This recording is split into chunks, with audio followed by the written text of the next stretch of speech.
чудна е целата приказка од почетокот. Значи, идејата Еми да напише книга се роди во моментот кога таа ми призна дека го разбира човечкиот јазик. Тоа е многу страшна, потресна и необична приказка. Бидејќи знае дека никој нема да ми верува дека моето маче разбира се, решив да го докажам тоа на следниот начин. Напишам книга според нејзини мемуари, книга за 2012 година, која всушност требаше да биде и последната година според пророштвото на древните маи.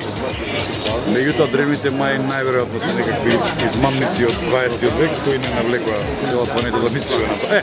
Емче сакаше токму тоа да го вековечи споменот за последната година на планетата Земја во форма на дневник во кој не перцепира и анализира нас, хомо сапиенсите, сите наши мани, недостатоци, нови врлини и добри работи што ги носиме во себе. И мислам дека ќе биде особено задоволство да го читат оние што ги сакаат животите и што чуваат мачка, како и оние што не сакаат мачки за дополнително да се изнервираат во животот. Така, како ви оди продажбата, во колку примероци излезе, како е? Вие сте на првиот ден присуствувате на ова прво подпишување.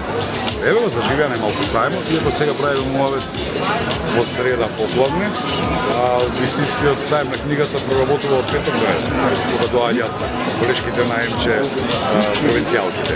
Ова е дневник на една провинцијалка. Така. И тие ќе се соочат со истиот проблем со кој се соочи и мојата мачка од Радовиш во големиот град. Така, Што ме гледаш ти, па и ти дојде од помал град дојде ти до душа, да не се караме многу. Тоа дојде. Добро, уште колку животи остануваат на Еми? Таја потроши 7 животи во една година. И вика, како може тоа, мене Господ 9 живота ми дава, јас 7 потроши. На стопанот мој 1 му има дадено, тој 3 има потрошени. Дали има нешто во книгата од стопанот автобиографско?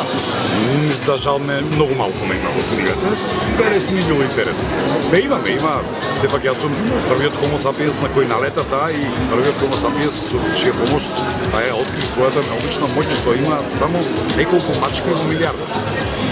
Тоа е да го разбира човечкиот говор со особена назнака во македонскиот јазик и кириличното писмо. Така, ќе остане само на овај исповед, на овај дневник или? Не верувам, затоа што целиот проект се вика приказни од Јаукедонија, тоа се приказни интересни што ги пишува Емче, а бидејќи ние за едно месец дена се повлекуваме во Слемче, а Слемче е родена да бидеш креативен и од твојке.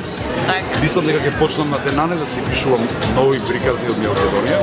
На Емче кој ќе биде некој природно продолжение на сето ова. Целиот проект ќе биде интересен затоа што е добра идеја. Кога е добра идеја можеш да продолжиш што сакаш. Најверојатно ќе заврши Емче како колумнист во некој дневен вестник и пишува еднаш неделно колумна.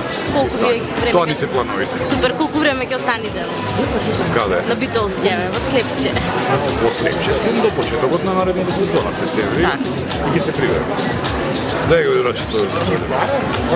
Ево ти, Емче не може секојаш да биде присутна. Спишува Емилија Џамбазова, уметничко име Бабчанска, бидејќи е земена од радовичките бабчи. И тоа е уметничко име.